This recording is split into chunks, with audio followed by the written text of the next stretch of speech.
Bueno, amigos de Dosis, vuelvo yo acá en vivo.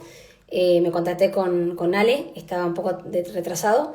Pero bueno, volvamos a lo que estábamos hablando, contratos inteligentes. Yo ya hice una introducción, así que los que quieran ver el video que guardé de introducción de qué vamos a hablar en esta media horita con Alejandro. A ver, Ale, si te conectás. Eh, Vuelvo a repetir, los que quieran, se pueden ver los episodios que hoy se lo he publicado en Spotify, en nuestro canal de YouTube, de Inteligencia Artificial y Derecho, que está muy bueno. Eh, hola Ro, hola Estudio Jurídico Girini, Jack, ahí se me cortó. Eh, eh, Tenemos 2 episodios de Inteligencia Artificial con Cecilia Danesi. Así que no se lo pierdan. Yo, de hecho, a partir de esos episodios empecé a hacer un posgrado en Derecho Artificial, en Inteligencia Artificial y Derecho, en la UBA. Quedé como 140 inscriptos entre jueces, abogados de derecho privado, de la parte privada, de la parte pública. Está bueno porque digamos, son todos gente de diferentes áreas del derecho y además los profesores casi todos son abogados, son muchos, pero casi todos son ingenieros en electrónica. Está buenísimo que te expliquen, como si fuera que tienes 2 años, cómo funciona el tema de los algoritmos, los sesgos, la caja blanca, la caja negra. Es un mundo que se viene, abogados, los que son y los que no, los que tienen un negocio, es un mundo que se viene, la inteligencia artificial, para quedarse, así que hay que ponerse al día, más la gente que es joven, que sí o sí le va a tocar en su ejercicio de profesión este tipo de cosas. No hay que subestimar a la tecnología del avance, porque si no se regula, igualmente va a avanzar y te vas a encontrar en la vida real con un montón de temas de inteligencia artificial. Eh, si alguno de Dosis quiere hacerme la gamba y conectarse mientras que Ale se conecta, hay que ver a Pau y hablemos de cualquier tema. Con gusto, lo recibo. No soy muy buena para improvisar. Pero bueno, Ale, no te está sumando. No sé si tenés un problema de conexión. A ver si te escribo por acá.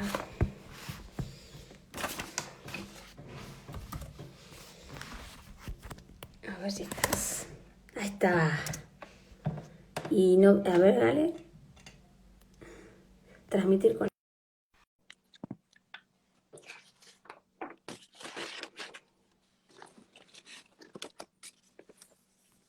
Esperando que Ale me acepte.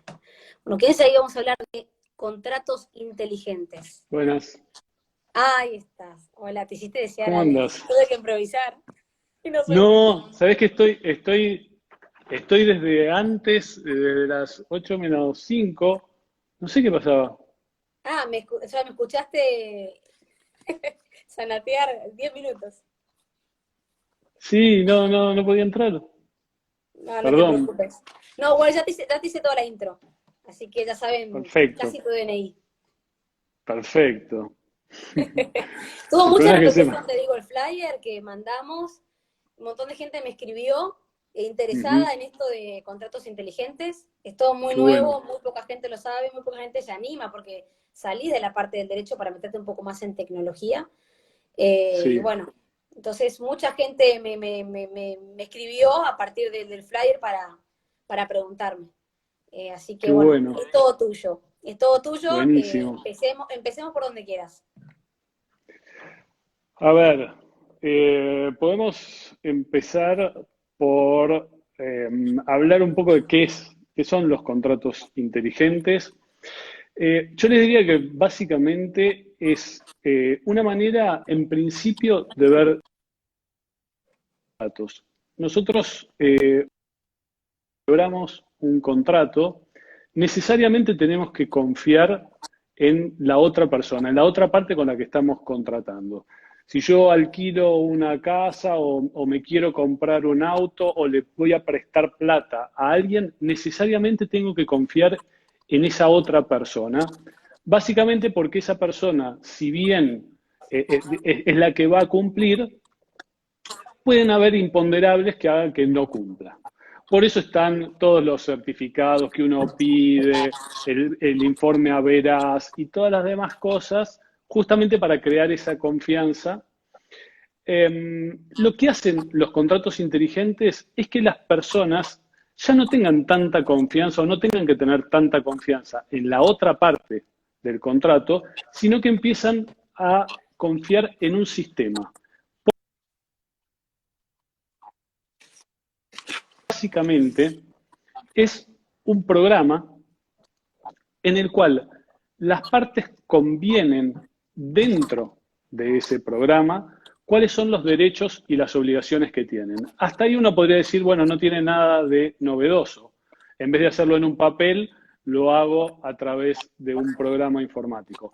Bueno, en realidad lo novedoso que tiene es que, así como les decía que antes yo dependo de la otra parte para que cumpla, acá le estamos dando instrucciones a ese programa informático para que se auto-ejecute. Es decir, que ya no dependa de las ganas o de la intención que tenga la otra parte de cumplir, sino que es el propio programa el que ejecuta las obligaciones. Por ejemplo, si yo te vendo una licuadora y la vas a pagar en cuotas, ¿de qué manera me aseguro yo que vos me vas a pagar las cuotas? Bueno, si juntamos los contratos inteligentes con Internet de las cosas, podríamos decir que en la medida que vos no me pagues la cuota, la licuadora no va a encender. Y que solamente va a encender cuando vos estés al día con las cuotas. Fíjate que en ese caso yo ya no necesito más tener confianza en vos, sino que tengo que tener confianza en el sistema, que es justamente el que permite la autoejecución de estos contratos inteligentes. Que se llaman inteligentes no porque esté utilizando inteligencia artificial, porque podría utilizar inteligencia artificial o no, sino porque tiene esta característica de la autoejecutabilidad. Perfecto. O sea, no dependes de terceros, sino que el propio contrato es el que te ejecuta las obligaciones de las partes. Bueno, en algunos casos podrías depender de terceros a los cuales se los llaman oráculos, porque muchas veces el contrato inteligente necesita de información de afuera. Si, por ejemplo, nosotros convenimos alguna obligación determinada y para vos poder cumplir necesitas algún dato que no está dentro del programa, posiblemente haya un tercero que le esté brindando esa información, que puede ser el valor de una divisa o el valor de un bien o lo que sea que necesitemos del exterior. Perfecto. Y además... Sí, decime. No, y además tiene la ventaja de que es un contrato que está registrado en la blockchain, que es básicamente un gran libro de registro de cosas que tiene la característica de ser inmodificable. Porque intervienen muchos agentes, tienen todos a la vez el acceso a la cadena, y si se modifica algo, todo el mundo se da cuenta y lo nota, y ya no sería lo mismo. No sería el mismo contrato, sí, básicamente la blockchain es un sistema de registración que en vez de estar registrado en una única entidad o en una única persona, está registrado, el mismo dato se registra al mismo tiempo en miles y miles de computadoras que están conectadas entre sí. Y eso lo que hace es que cualquier nuevo dato que se esté introduciendo en esa cadena de bloques se va a inscribir en el mismo momento en todos. Esto, ¿por qué decimos que hace que el contrato sea inmodificable o inalterable? porque si yo quiero hackear, por ejemplo, y modificar los términos del contrato, debería hackear al mismo tiempo miles y miles de computadoras a la vez, cosa que hoy técnicamente es imposible de hacer. Por lo tanto, da esa seguridad también. Seguridad. Exactamente, que la tecnología esta, la blockchain, es la que se basa el Bitcoin, todas las criptomonedas, pero que no está reducido solamente a eso. Es un gran registro donde puedo registrar valores, como podría ser la criptomoneda o cualquier otra cosa, la propiedad de cosas e incluso los contratos, que son estos que estábamos hablando de contratos inteligentes. Perfecto. Y ya yendo a la parte, después vamos a la parte regulatoria, pero para que la gente entienda del inicio de qué estamos hablando, que no sea algo tan conceptual. Sí. ¿Qué uso se le puede dar? Vos ya dijiste un uso, un ejemplo. Yo te diría, por ejemplo, que lo estuve el otro, pues, estuve investigando Ujú. a ver qué uso se le puede dar. Entonces, había un ejemplo que decía, obviamente que esto tiene que ver con el avance de la tecnología. Cuanto más avance la tecnología, más se va a poder usar el contrato inteligente. La idea es que esté todo conectado. Cuanto más conectado, más se puede cargar información al contrato y el contrato se maneja solo. Pero, por Ujú. ejemplo, decían un ejemplo de si yo contrato un seguro de responsabilidad o seguro contra robos. Ujú. Y a mí efectivamente me roban mi hogar, me roban, entran, yo hago la denuncia policial directamente, electrónicamente se carga, la empresa de aseguradora recibe esa denuncia electrónica y directamente ya ejecuta el pago de mi seguro conforme a las pólizas que yo tenga. Digamos, ese sería un Exactamente. ejemplo. O otro Sí, ejemplo que había tenido, exactamente. el tema de si con la contratación de con una telefonía, con una telefónica, vos contratás y si te querés dar de baja, lo puedes hacer directamente a través del contrato o con una plataforma, no hace falta que intervenga nadie, como, digamos, el contrato se ejecuta solo. Exactamente. Vos imaginate esta situación, bueno, ahora no tiene mucho uso por el tema de la pandemia, pero el tema de los aviones. Supongamos que vos tenés un ticket para un avión que tiene que salir a las 4 de la tarde y son las 8 de la noche y todavía no salió. Con lo cual te trae toda una serie de problemas. Vos hoy, con lo que conocemos hoy, ¿qué haces? Bueno, vas a la ventanilla, le reclamás, le pedís, le suplicás, de esto, lo otro, te van a decir que no, empezás un trámite administrativo, te van a decir que no, vas a la justicia. Bueno, todo así hasta que llegues a algún momento, si es que antes en el camino desististe, si querés hacer todo, bueno, vas a tardar un montón de tiempo y al final te van a reconocer alguna indemnización por el tiempo. Ahora, si esto estuviese en un contrato inteligente, ¿qué es lo que ocurriría? Que detectado que el avión no salió a la hora estipulada y habiendo transcurrido 4 horas, te devuelven, por ejemplo, en criptomoneda, el equivalente al 20% del ticket. Listo. Genial. Digamos, No te gastás ni una llamada. no te gastas ni una llamada porque el contrato se autoejecuta, es decir, detecta el incumplimiento y frente a eso actúa de la manera, de acuerdo a la orden que le dieron las partes al momento de celebrar ese contrato. Además, tiene una cuestión de reducir mucho los conflictos, porque evidentemente, si vos te pones a ver toda la legislación de todos los temas, pero específicamente en contratos, siempre está apuntando a evitar o a reducir el riesgo de cumplimiento, ¿no?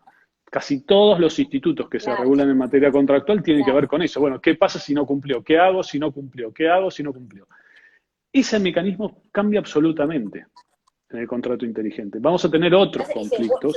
Digamos, está bueno que el derecho vaya, no te digo que sea igual, pero que vaya con esta vorágine de la vida real. La vida real es más rápida, la vida comercial es más rápida, la vida de la tecnología es más rápida aún. El derecho si va tan atrasado, vos no podés, como decís vos, un reclamo por una aerolínea, por un delay en un vuelo, tardar 2 años hasta que se le ocurra, si en vez de mediación, un juez, darte, digamos, que te reintegren la penalidad.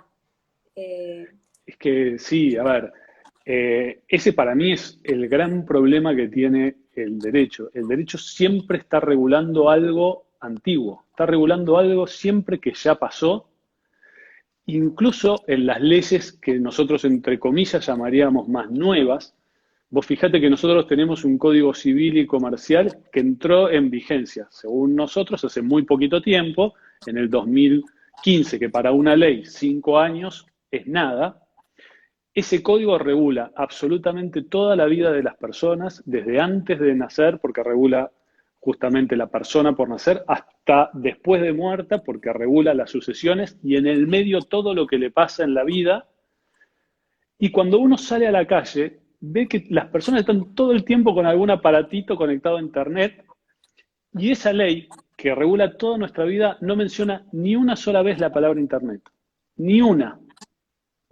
Con lo cual, te llama la atención que una ley que es nueva, ¿no?, y que regula toda nuestra vida, en ningún momento haya mencionado algo que cuando uno sale a la calle se da cuenta que es algo cotidiano, de todos los días. Y el Sí, derecho, tal bueno, cual. siempre está eso. Incluso si uno ve, por ejemplo, la revolución industrial, ¿cuánto tiempo tardó el derecho en regular todo lo que trajo aparejado la revolución industrial? Yo me animo a decirte que no menos de 150 años. Es decir, aparece en 1860, 1870 y las primeras leyes que empiezan a regular un poco todo lo que pasó son de mitad del siglo XX. O sea, durante Tal cual. Bueno, 150 años estuvo ahí como mirando el derecho, me ¿no? diste el pie para preguntarte lo siguiente. Sí, Eh, ¿Están regulados en nuestra ley los contratos inteligentes? ¿Podemos encontrar, como yo decía en la introducción, en los principios que nos da el Código Civil y Comercial, donde podemos, con una elasticidad importante, meter este tipo de contratos? a ver, te imaginarás que si el Código Civil y Comercial no nombra Internet, ya hablar de contratos inteligentes en la ley es como es mucho, de manera que de una manera así expresa, no. Ahora, la pregunta que deberíamos hacernos ¿es necesario que lo regule o con la regulación de contratos ya está? Bueno, yo creo que es necesario que lo regule. Después, si querés, te digo por qué, desde mi punto de vista, es necesario. Pero es cierto que con la regulación que tenemos con contratos, podríamos, aunque sea, salir del paso. Porque el contrato inteligente no deja de ser un contrato. Es decir, hay acuerdo de voluntades, recaen sobre algo que tiene contenido económico, que es lo que necesitamos para que haya contrato, es decir, es un acto jurídico, tiene todas las características del acto jurídico. El tema es, me parece a mí, que el contrato inteligente lo que tiene es la forma en la cual se celebra ese contrato, que es lo que cambia. Porque nosotros estamos acostumbrados a que el contrato lo podemos hacer verbalmente, por escrito, por signos inequívocos, cuando hago algo que demuestra la intención, pero no estamos acostumbrados a hacerlo mediante un programa informático. ¿Esto está prohibido por la ley? No. Es más, la ley habla de la libertad de formas, que dice, salvo algunos contratos muy específicos, háganlo de la manera que quieran. Es decir, yo una compraventa de este celular lo puedo comprar verbalmente, lo puedo hacer por escrito, lo puedo agarrar y pagarle y no decirle nada. Y por qué no también a través de un programa informático. La forma.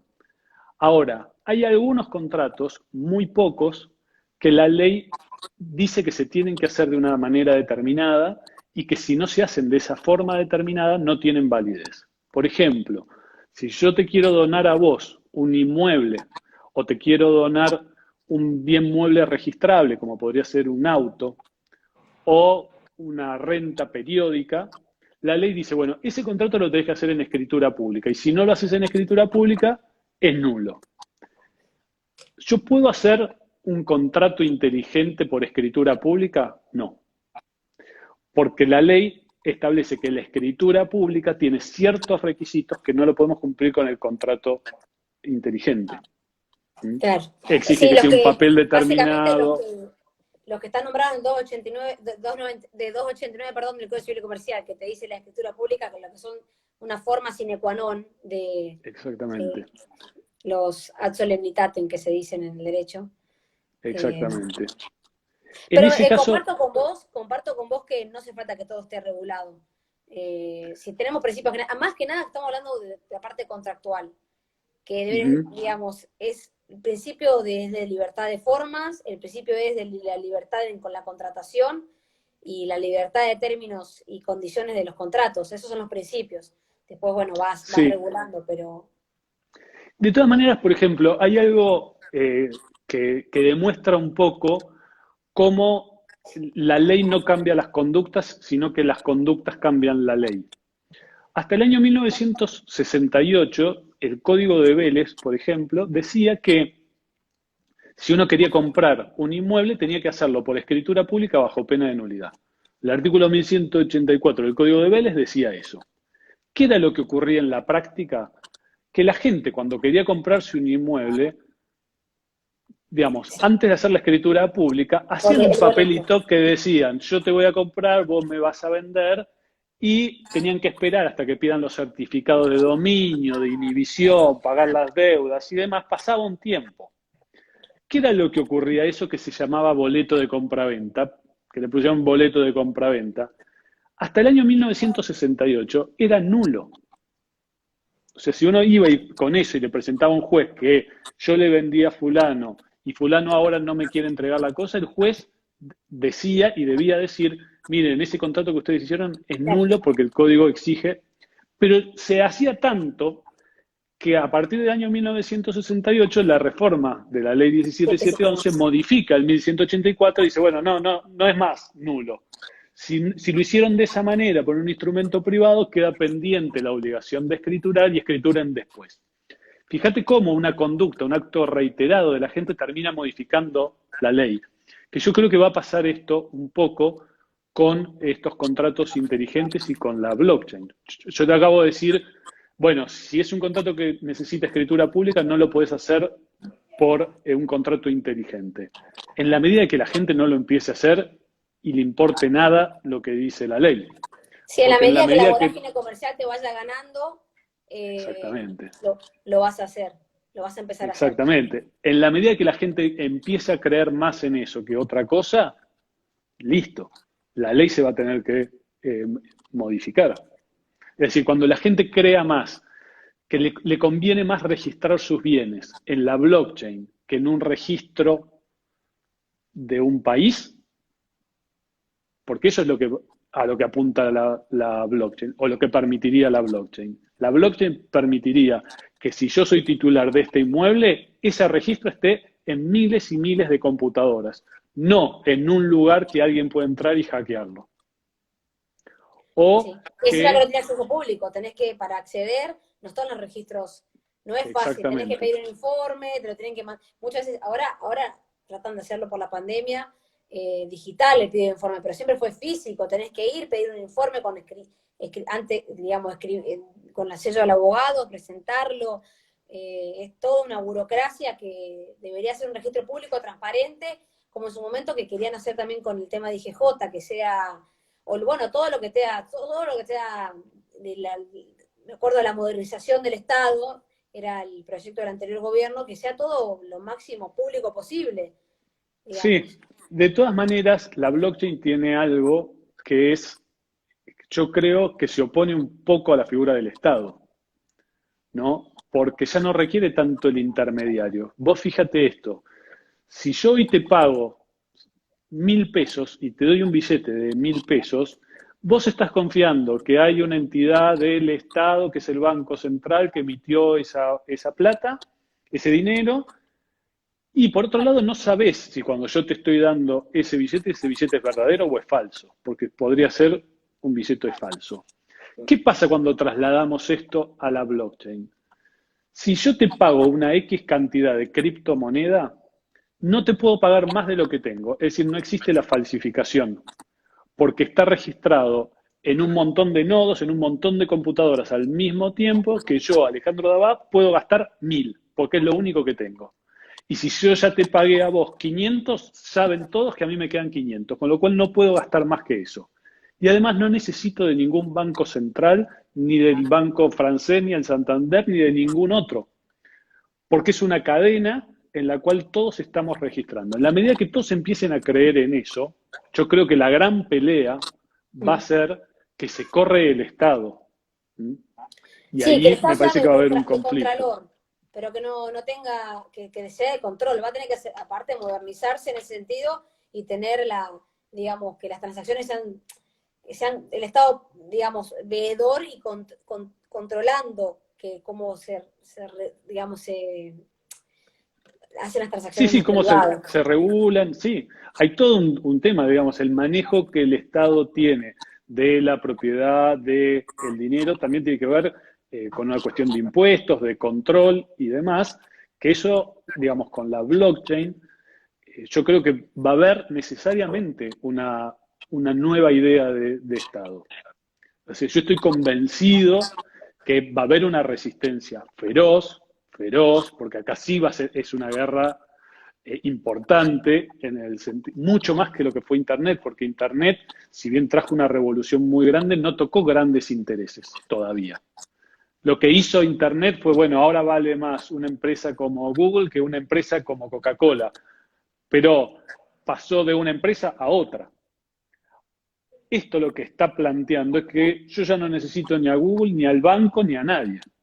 Imagínate hacer una transacción, una venta de auto, que se puede hacer tranquilamente todo digital. No tenés que ir al Todo. registro, no tenés que hacer nada, puede ser todo digital, le mandás el 08 digital, todo Es digital que no y existe más, no existiría ni más 08, porque eso ya a lo que apuntan es a registrarlo en la blockchain y la seguridad es que todos saben que ese auto es mío porque está registrado en millones de computadoras al mismo tiempo. Y cuando yo te lo vendo a vos, lo registramos en la blockchain y digamos, ya no necesitarías más. Por supuesto que esto es un cambio absoluto, es un cambio absoluto y en donde el derecho entiendo yo que en algún momento se va a tener que adecuar. Yo creo que al principio lo que hace el derecho, como ocurre siempre y como pasó con la revolución industrial, lo que va a hacer es primero mirar por otro lado, como si el tema no existiera, después se va a poner a prohibir todo y después no le va a quedar otra alternativa que aceptarlo y que empezar a regularlo de acuerdo con lo que la gente está haciendo. Y ahí se va a acomodar un poco Y todo, me como parece, dice ¿no? acá hay un comentario de Eddie Modi que dice que va a favorecer más que nada las contrataciones públicas, la transparencia en la información, este tipo de contratos. Y todos podemos acceder, tenemos derecho a acceder a lo que hace el Estado con nuestros impuestos, creo que debería ser todo transparente lo del Estado, todo, todo. Salvo que sea Sí, secreto de Estado, pero debería ser todo transparente porque, digamos, es lo que tiene que rendir, es la manera de rendir cuentas, ¿no? Con la población. sí, sí, sí. De todas maneras, por eso, yo creo que va a traer un cambio muy, muy grande y creo que va a traer también un cambio, un replanteo del derecho. Vos fijate que nosotros estamos viviendo en un momento globalizado desde todo punto de vista. ¿No? Hoy, la gran mayoría de las transacciones que nosotros hacemos, incluso ahora en la pandemia que estamos comprando, vendiendo, todo por Internet, vos no sabés en realidad a quién le estás comprando, dónde está el servidor y demás. ¿No? Porque ya es algo como global y quizás vos decís, ni me interesa. O sea, yo compro en Amazon. Y vos decís, ¿y dónde está? No sé, a mí qué me importa dónde está. Yo confío en Amazon. La ley tiene una cuestión muy localista, que es decir, yo aplico la ley argentina a los casos argentinos y demás, y estás lidiando con una realidad que ya excedió eso, Claro. ¿no? Y, Excedió y, completamente. y Alejandro, ¿qué tenés más para contarnos de los contratos inteligentes? Estábamos hablando de, yo te interrumpí, pero estamos hablando de introducirlos en el código. Yo por lo que había leído y de también unas publicaciones tuyas, es que, y comparto, porque también lo hablé en firma digital y firma electrónica, que esto podría ser un contrato, si lo queremos meter en el Código Civil y Comercial, que puede ser un contrato escrito, privado, no firmado, digamos, puede estar dentro de los no firmados. Digo no firmado porque el Código Civil y Comercial te dice que los firmados tenés que tener firma digital, digamos. Si el contrato inteligente está con la firma digital, es un contrato privado firmado, y si es con firma electrónica, que de hecho, si alguien tiene una duda de lo que es, vayan al episodio de firma digital y electrónica que tratamos en dosis, pero si es con firma electrónica, sería un contrato privado no firmado. Sí, sí, el instrumento particular, lo que el código llama el instrumento particular, sí, de todas maneras, lo que vos decís, lógicamente es correcto, el artículo 288 hace referencia a que el valor del documento escrito y firmado de manera hológrafa vale lo mismo que la firma digital, aunque hay algunos autores que dicen, ojo, porque cuando el artículo 288 menciona la firma digital, muchos dicen está refiriéndose a firma digital como un genérico que comprende tanto la firma digital como la firma electrónica, porque la ley de firma digital regula las dos firmas. Lo único que uno tiene digamos, uno tiene que probarlo, como sería en el caso de la firma electrónica, y otra se prueba por sí misma, que sería la firma digital. Porque Pero hay cumple con los algunos que requisitos interpretan que el de la 288 en legislación. realidad está haciendo referencia, lo haya firmado en forma digital o electrónica. Y hay otros que dicen, no, hacen la interpretación como más restringida, dicen, no, digital únicamente, ¿no? Pero Perfecto. eso sí, sería la forma en la cual se firma el contrato. Yo creo que tiene algunas complicaciones el carácter de inmutable, esto de que no se pueda modificar el contrato. Sí. Hay en algunas cosas, por lo menos con la legislación que tenemos hoy, que se opone a algunas normas que son de orden público, que para la gente que está viendo y no es abogado, las normas de orden público son aquellas que no se pueden modificar por voluntad de las personas. La gran mayoría de las normas en materia contractual se pueden modificar, pero hay algunas pocas que no. Entre Sí. esas que no, por ejemplo, están las de defensa del consumidor.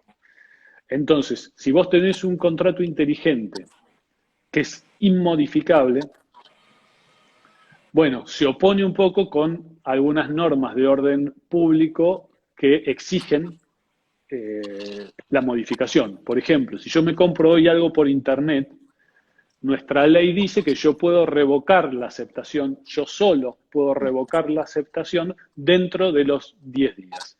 Bueno, eso en un contrato inteligente es bastante difícil, salvo que haya alguna tecnología que surja y que permita la modificación, si no es bastante complicado.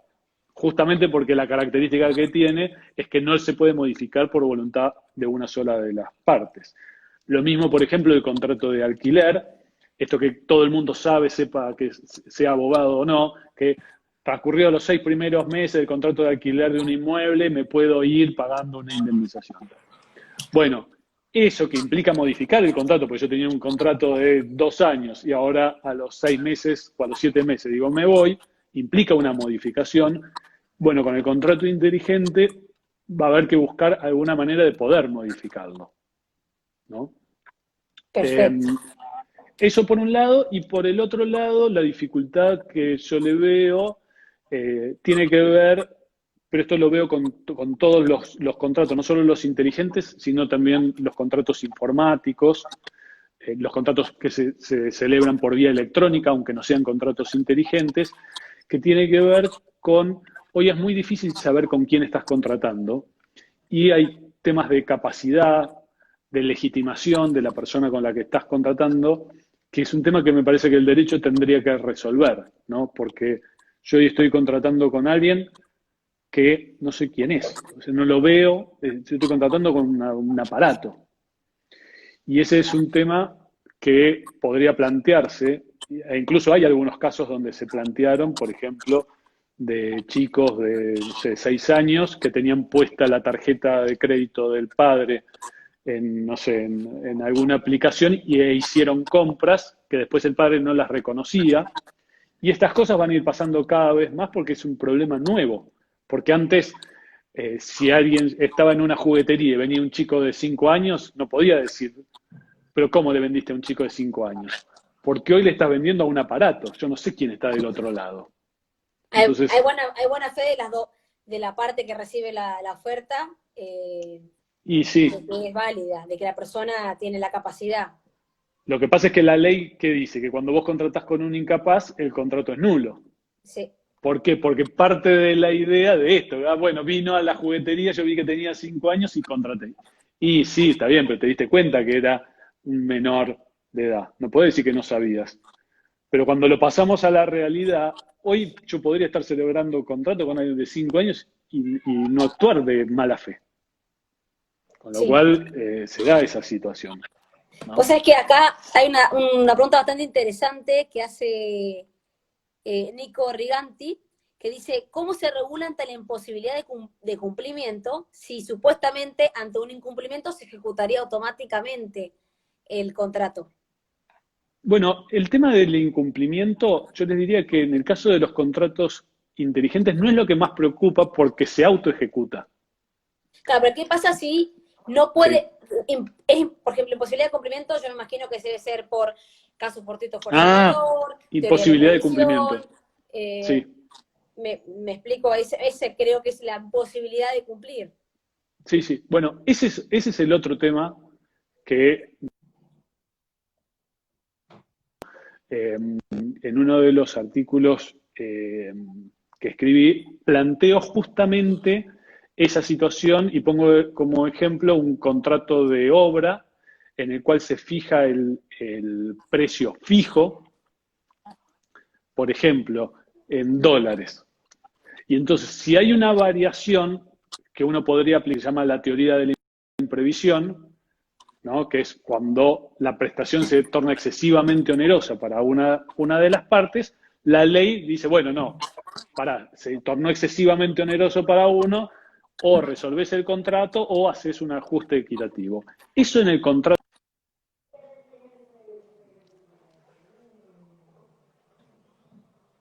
de utilidad, ¿no? Eh, ese es un tema Hay que me lagunas, yo parece que es creo que para se va a resolver resolver. en base a la práctica. Yo te digo, para mí, yo pensándolo acá en vivo, en directo, uno no puede decir, no puedo cumplir, tiene que demostrarlo. No puede decir fuerza mayor, no, tienes que demostrar que la fuerza mayor es objetiva, que cumple con los requisitos de fuerza mayor establecidos en el Código Civil, y yo creo que si uno tiene la imposibilidad de cumplir, tiene que, seguramente podría crear una plataforma donde subir o tener que hacer una denuncia, como decíamos, policial o cualquier otra herramienta que pueda subir al contrato que justifique tu imposibilidad de cumplimiento. Por ejemplo, si el contrato te dice, Sí, la digamos, teoría la teoría de imprevisión, por ejemplo, que te dice, bueno, esto se tornó excesivamente oneroso. Las partes establecen que, bueno, más o menos un 20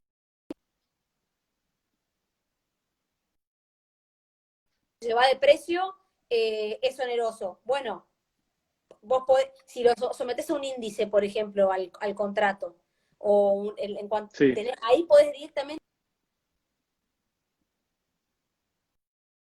y se nota, digamos, automáticamente que el contrato empezó a ser excesivamente oneroso conforme las partes habían pactado. Bueno, eso era lo que yo te decía antes, al principio cuando empezamos a hablar de los llamados oráculos, que son cuando recurrimos a un tercero de alguna manera para que brinde cierta información que al momento de celebrar el contrato no la tenemos. ¿Mm? Entonces, en ese caso, sí es importante esta figura del oráculo, que es el que va a brindar esa información que permitiría resolver algunos de estos casos, no todos.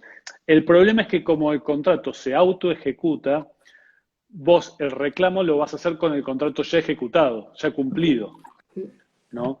Entonces, si por ejemplo, no sé, mi hijo que es menor de edad hoy compra algo y se obliga a pagar algo, yo planteo la nulidad y no pago.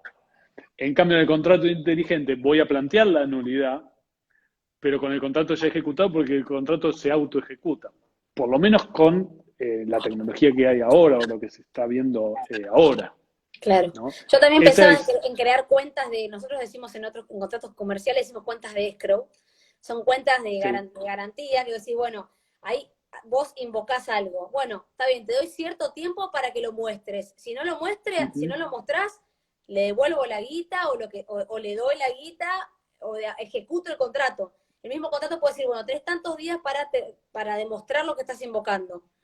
Sí, Y, digamos, digamos, después puede terminar todo en un juicio, ¿eh? Puede decir, no, la prueba que mandó, no hay cura contra el juicio, puede terminar todo en un juicio de diferencias de consideraciones entre las partes. Pero bueno, una buena manera es decir, bueno, tengo esta cuenta, como lo hace, no quiero tener chivo, pero lo hace Mercado Libre, que te dice, bueno, tenés tantos días la plata ahí retenida hasta que la otra parte del comentario, que lo recibió, etcétera. sí, sí, sí, tal cual. Entonces, garantiza la ejecución.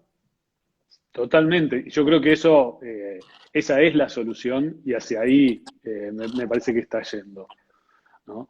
Pero bueno, yo creo que también esto va a tener un uso masivo cuando tenga uso masivo la criptomoneda, porque es ahí donde verdaderamente se ve la utilidad del contrato inteligente.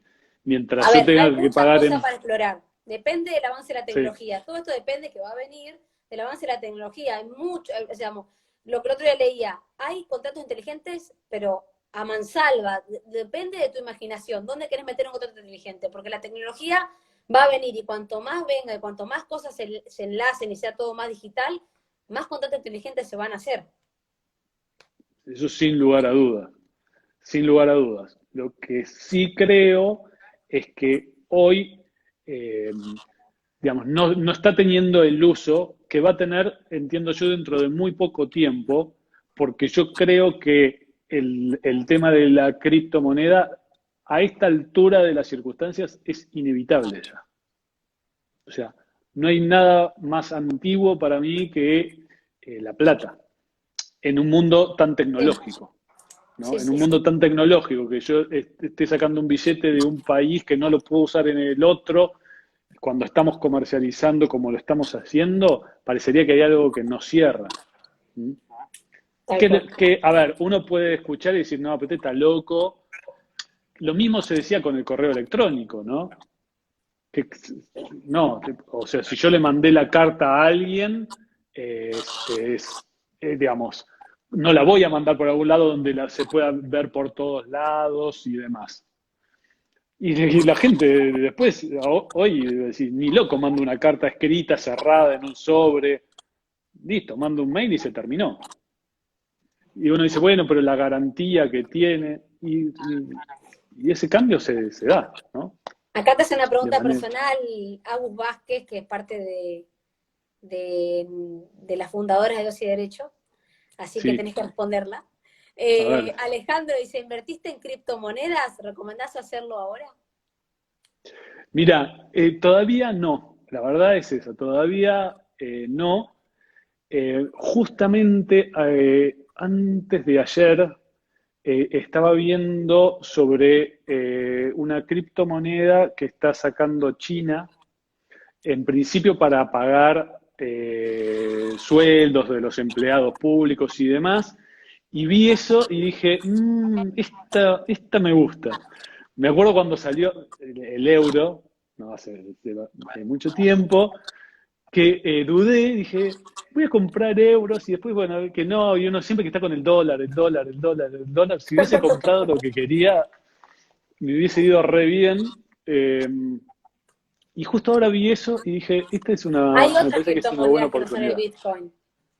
Por Hay supuesto, hay otras. otras criptomonedas que no son el Bitcoin y va a haber muchas más.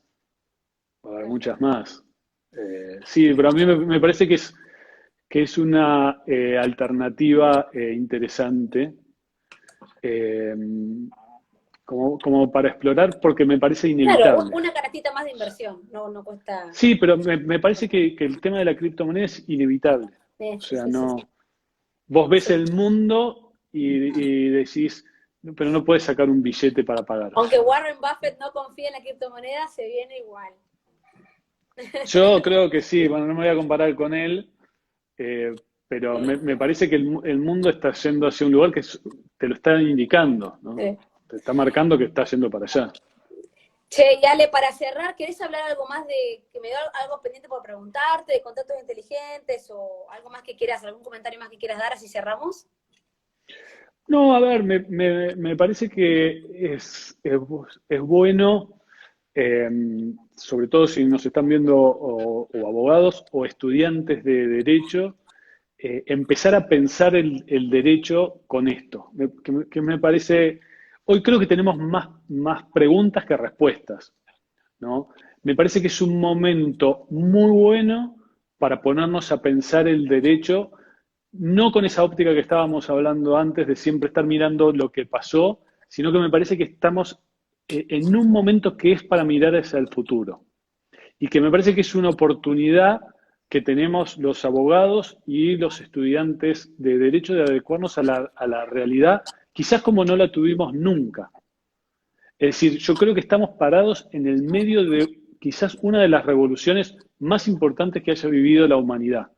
Y creo que tenemos que ser conscientes de eso y dejar de repetir conceptos viejos, ¿no? Como estamos educados en la facultad, para empezar a ser creativos en el derecho, que eso en general no se enseña en la Facultad de Derecho. Por eso yo lo felicito lo que ustedes están haciendo junto a muchos otros, que es poder ver el derecho con otra óptica, porque me parece que la óptica tradicional no se aplica más. Yo siempre lo digo eh, medio como una joda, pero es así, esto de que el Código Civil y Comercial no menciona nunca Internet, pero sí resuelve si alguien encuentra un tesoro enterrado en su patio, de quién es.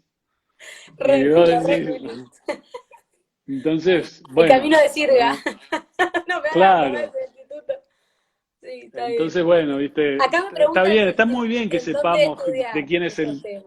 el tesoro enterrado en el jardín, pero está bueno también que nos pongamos a analizar esto. Ahí escuché que van a estar con Cecilia Danesi hablando de inteligencia artificial y demás. Me parece que son los temas del futuro y que los abogados y los estudiantes de derecho ni debemos, ni me parece que sea bueno que nos quedemos afuera de esto, porque está modificando el mundo.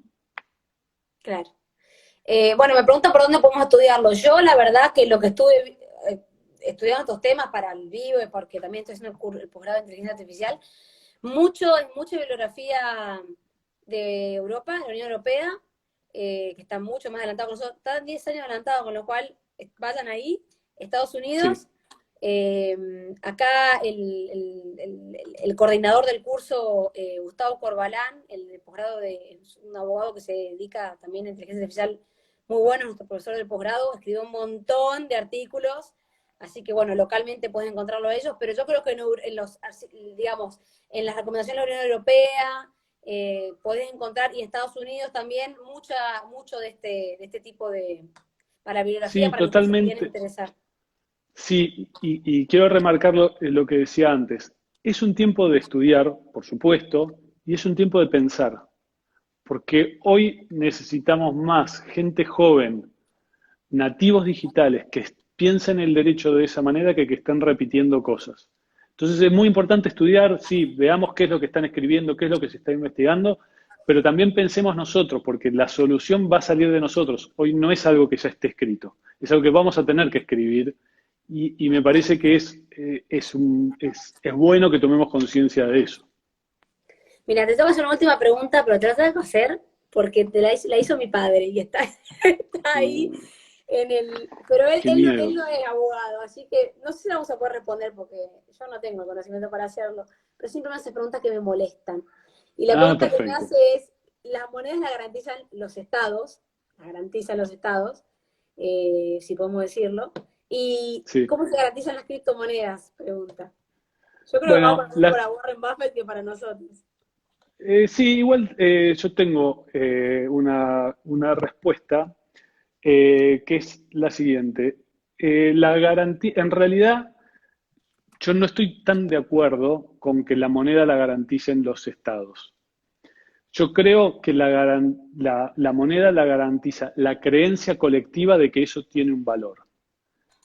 Es decir, el Estado le puede asignar a un billete el valor de 1.000 pesos, pero eso va a valer 1.000 pesos en la medida en que todos nosotros creamos que eso vale 1.000 pesos. Cuando nosotros dejamos de creer que eso vale 1.000 pesos, como ocurrió en este país en muchas situaciones, ese billete no vale nada. Es decir, formalmente tiene la garantía del Estado, pero prácticamente deja de tener valor porque la gente deja de creer en eso. Con la criptomoneda pasa algo parecido. En la medida en que todos empecemos a utilizar ese medio y todos empecemos a creer que eso tiene valor, eso va a tener valor. Y en la medida que dejemos de creer que el billete que yo hoy tengo en el bolsillo tiene valor, por más que esté emitido por el Estado, no va a tener valor. Esto los argentinos tenemos un máster y 6 doctorados en esto, que es cuando dejamos de creer en la moneda, listo, esto no sirve más, me voy al dólar, me voy a esto, me voy al otro, porque esto para mí no Y sí, tiene valor. si Me lo tenemos, quiero si sacar de nuestros salarios encima. están en pesos argentinos, claramente la garantía de la moneda del Estado es poca. Mi papá te hace así que le vino bien, está de acuerdo con la Buenísimo, respuesta. buenísimo. Así que bueno. Bueno, Ale, te sometí a varias preguntas y me atajaste todos los penales. Así que muchas gracias por tu tiempo. Ya estamos casi, yo dije media hora, pero una hora. Así Ah, que bueno, se pasó volando. te pasó volando. Así que bueno, muchas gracias. Y si querés darnos una información tuya, si te podemos seguir en alguna red, creo que no mencioné que vos sos el creador de Revés. Si Así querés es. alguna info, alguna data que quieras a los seguidores de Dosis de Derecho. No, bueno, sí, al revés es un proyecto educativo, que la idea es divulgar derechos, también como lo hacen ustedes, y un poco la idea es divulgar derechos a jóvenes de edad o de espíritu. Así que tratamos con humor y haciendo cosas que salen de lo convencional. Hicimos un espectáculo educativo de divulgación de derechos, que lo vieron 10.000 personas, porque estuvimos en los Juegos Olímpicos, en la Biblioteca Nacional, en el Centro Cultural de la Ciencia. Bueno, y todas las cosas que se nos vayan ocurriendo y que nos parece que sirven para enseñar derecho de otra manera, lo hacemos sin tener el prejuicio de no, esto no, porque somos abogados, entonces el traje y la corbata no me lo permiten. No, está permitido todo. Y bueno, es un proyecto que nos dio sí, Es Revés, bastantes se llama, ¿no? Revés satisfacciones. solo. Revés, sí, en ¿Tenés cuenta de realidad se Instagram llama. o lo manejás más con tu cuenta? No, está ahora con mi cuenta. ¿Tu cuenta Y de sí, Instagram cómo es? es arroba Alejandro Dabá. Dabá es D-A, B larga A-H. Perfecto. Y lo llamamos revés justamente por dar vuelta al derecho y verlo de otro lado. Así que es un poco a lo que apuntamos. Pero bueno, por lo que estuve viendo, estamos muy emparentados con ustedes, así que está buenísimo, porque La también me unión hace la encanta. fuerza. Así que, Exactamente, porque me gusta mucho lo que vi que hacen ustedes y toda esa camada como de abogados jóvenes, me encanta, que están como más, no sé, tienen como otra mentalidad que está buena, me parece que le hace bien al derecho. gracias, Ale. A ustedes, muchas Nos vemos. gracias Buenas y noches, che. perdón al principio que no lograba ingresar. No te preocupes. Gracias. Gracias, chao, nos vemos. Chao. Chao.